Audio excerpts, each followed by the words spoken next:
동부구치소에서 확진자 1명이 추가로 사망했습니다. 70대 남성 수용자가 협심증과 고혈압 등 기저질환이 있었다고 합니다. 그런데 구치소에서 세 번째 사망자가 나온 겁니다. 서울 동부구치소가 2명, 서울구치소가 1명입니다. 오늘 기준으로 서울 동부구치소 관련 확진자는 총, 또 늘었군요. 1,176명으로 오늘 7차 전수조사가 예정돼 있어서 글쎄 앞으로 더 추가될 것 같은데 이미 전체 수용자의 절반가량이 확진된 상태입니다. 자, 이 사태에 있어서 누구보다 책임이 있을 추미애 법무부 장관은 어제 자신의 소셜미디어에 동부구치소 관련된 얘기는 하지 않은 채 검찰개혁의 성과만 있었다 이런 글을 올려서 또 한 번 논란이 되고 있습니다. 기울어진 운동장에서 추미애 생각은 이렇다 이러면서 전날 공개된 한겨레 인터뷰를 공유했는데 거기에 그 인터뷰 내용에는 동부구치소 관련된 질문도 있었고 거기에 대해서 책임론에 대한 얘기도 있었는데 그 내용은 올리지 않은 채 주요 성과만을 게재했다는 겁니다. 어떤 내용이냐면 검찰총장도 잘못이 있으면 징계를 받을 수 있다는 민주적 통제의 원칙을 선언했다. 권한 남용에 대한 성역이나 예외가 없다는 것을 보인 한 해였다. 이렇게 스스로 만족스러운 그런 답변을 한 거고요. 또 추윤 갈등으로 검찰개혁이 물타기 되는 것 아니냐 이런 질문에 대해서는 윤 총장 개인 문제는 장관으로서 민주적 통제권을 행사함으로써 경고하고 각인도 시켰다. 추윤 갈등은 검찰개혁에 저항하는 프레임이다. 검찰개혁의 본질을 물타기하는 것이다. 이렇게 지적한 겁니다. 동부구치소 사태가 굉장히 심각한 상황에서 사실 야당은 추미애 장관이 직무유기를 했다 이렇게 비판하고 있는 상황인데 그 내용을 본인은 공개하지 않은 채 나머지 동부구치소가 아닌 추윤 갈등은 검찰개혁에 저항하는 프레임이다 이렇게 강조를 한 겁니다. 김광삼 변호사님, 저 내용 중에 제가 가장 좀 흥미로웠던 건 뭐냐면 인사권, 수사 지휘권, 감찰권 이런 등을 남용했다 이렇게 좀 많은 비판이 있었는데 본인은 그것이 남용이 아니라 민주적 통제를 위해서 적절히 활용한 것이다 이렇게 주장한 건데요. 이 논란 어떻게 보십니까? 우리가 이제 확증된 편향 그런 얘기를 많이 하잖아요. 확증 편향이요? 네, 확증 편향. 그런데 추미애 장관을 보면 기승전 윤석열 총장밖에 눈에 보이지 않는 것 같아요.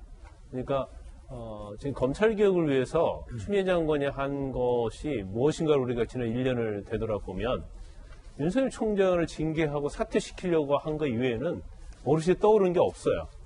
그다음 두 번째로 떠오른 게 동부구치소 집단관이면 아닙니까?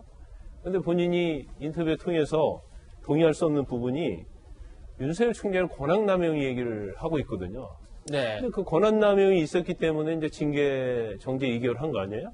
그 부분에서 법원에서 뭐 직접적인 아니지만 어떤 신청 사건을 통해서 어느 정도 결정이 됐고, 그다음 민주적 통제에 관련해서도 본인은 민주적 통제를 했다고 얘기를 하지만 사실은 징계 과정이랄지 여러 가지 논란을 보면 저게 민주적 통제냐 과연 어떤 사적인 감정에서 한 것이 아니냐 그렇게 생각할 수밖에 없는 상황이단 말이에요. 그러면 물론 본인이 저런 생각을 하고 있다면 저런 얘기를 할 수 있어요. 근데 거기까지는 우리가 이해할 수 있지만 그렇다고 한다면 본인의 과언은 무엇이 있었는가, 아쉬운 점이 무엇이 있었는가 그 부분도 사실은 이 얘기를 하고 그게 잘못된 점이 있다고 하면 그분을 사과를 하는 게 사실 장관으로서 정신을 맞다고 보거든요. 그런데 자기가 했던 거에 대한 어떤 실패, 우리가 윤석열 총장과 관련해서 계속 연패했던 얘기를 많이 하는데 그 연패가 아니고 사실은 나는 이렇게 내가 잘해서 결과적으로 통제를 했고 그 추인 갈등을 한 것은 언론의 탓이고 예를 들어서 거기에 저항하는 어떤 프레임이다 이런 취지로 얘기하는 것은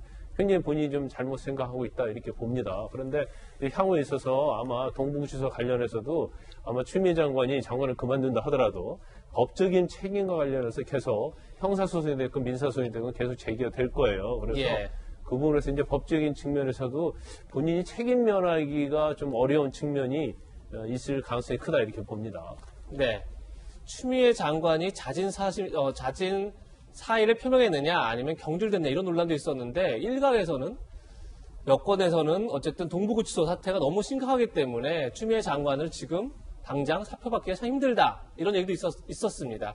윤태원 실장님, 그만큼 이제 추미애 장관에게 어떻게 보면 동부구치소 사태의 마무리를 좀 이 사태를 어떻게든 해결해 바라는 마음이 있는 것 같은데 여권에선. 근데 추 장관은 본인은 별로 이 사태와 관련해서 뭐 책임지고 이럴 마음 별로 없어 보이는 건 아니냐 이런 지적도 나올 수 있을 것 같아요. 그러니까 추 장관이 저렇게 생각한다는 거는 우리 다 알고 있잖아요. 예. 별로 새롭지도 않아요.